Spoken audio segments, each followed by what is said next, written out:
The Oklahoma Sooners and the Texas Longhorns are a very interesting team going into the SEC. A very exciting period for those universities and teams. And this transition is going to be one of the biggest in their school history. And I'm here to talk about Oklahoma and their record prediction potentially going into 2024 and what I expect from this team.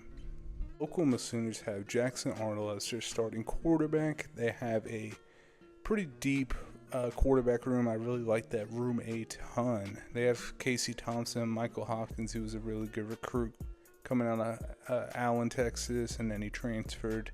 But he's a really good player there. And I really like what I'm hearing out of camp, out of those guys. And then the running back room as well, they have a lot of guys there, and Gavin Sawchuk is kind of the lead guy there, but an exciting group as well there. The offensive line for them is kind of the biggest question mark with them, and if they could put together a good season, I think everyone has pretty good expectations of what they could be, because that's like their biggest question on this team, honestly, because they do lose a lot of production last year, and if they can replace that production, they're going to be very good in 2024. So offensively, they do have a lot of question marks, and that also brings in Seth Littrell, who is the new offensive coordinator there. And it's a big transition from Jeff Lebby, who went to Mississippi State. They basically have the same staff there, but Jeff Lebby was big with the quarterbacks with Jackson Arnold, and he recruited Michael Hopkins as well. A bit of shift now, and Seth Littrell, I do think he is going to do a good job there. He was at North Texas as the head coach. He was pretty productive there. They kind of fired him just, I think, for kind of a stupid reason. It's just like the expectations, but it's North Texas. It's really hard to win there, and he actually had some decent seasons there. But I think Seth Littrell is going to have a very good year at Oklahoma, and his offense, I think it's going to be more of a air raid type, as long as, with that Jeff Lebby style as well, the RPOs and stuff like that. I think they'll kind of mix that both of those systems, and I think they'll be pretty good in 2024 on that side of the football. And then they have on defense a very good group led by Danny Stutzman and Billy Bowman. And I think those two guys are the leaders for this football team. And they came back when they really didn't have to. They were going to get drafted, but decided to take the chance and, play in the SEC with this OU team for the first time, lead them there. And it's a good group. I really like their defense a lot. The defensive line is much improved than last year. And then the cornerbacks, I like where they're at. Woody Washington's a great player. And I really like this defensive unit, the linebackers, the safeties, all around 3 levels, pretty good. So I like both sides of the football. So why are people so low on Oklahoma? The schedule. Oklahoma does have a very tough schedule. They play teams like LSU, Texas, of course, Alabama. They also play Tennessee. They play Auburn as well.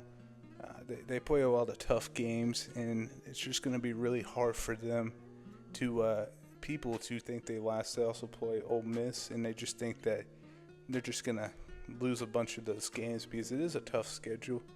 But I think I'm a little bit more on this side that I think Oklahoma can have a really good year and beat some of these teams. But I kind of want to talk about Brent Venables, the head coach there. Brent Venables, the first year, the 6 and 7 season, was not good enough. I think he would tell you that.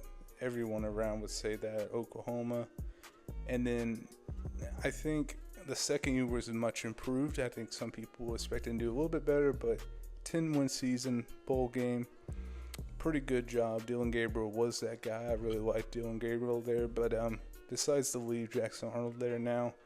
And it's kind of a new kind of theme for Brent Venables in year 3. In the previous seasons with Brent Venables, at Clemson when he went there for the first time, or Oklahoma, the year 3 was where his defenses really took off. So I think OU fans should be excited about that.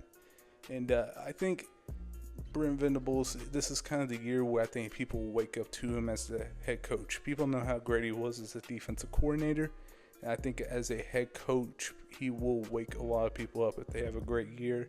And I hope he does, because I really think he is a great fit for this team, for that culture, for the university. I think he's fantastic. The fan base loves him, and they're kind of riding down for him right now. So I really hope he has a great year, and really excited to see what he does. And this third year, it's mainly all of his players. It's one of the biggest years in coaching, honestly. Like, the third year is kind of what makes or breaks a lot of coaches. So I know in his head, he's like, I need, and this team and this university needs a huge first year in the SEC. The Oklahoma Sooners at 9-3. I think they're gonna beat the Alabama Crimson Tide. I think they're gonna lose to LSU. I think they're gonna beat Texas, lose to Ole Miss, beat Missouri. And yeah, I think 9-3 is a really good season for them in that first year, and I think they'll be a playoff team if they get there. And I really don't want, I know everyone's like predicting this team to go 6-6, 7-5. I'm on the high side for them, so I hope they don't disappoint me. And I hope, you know, when I look back on this video in December, that I'm like, why did they do me this dirty? But I have expectations for them to be really good. So yeah, that'll do it for me. Make sure you guys like, comment, subscribe, and I'll see you guys next video. Peace.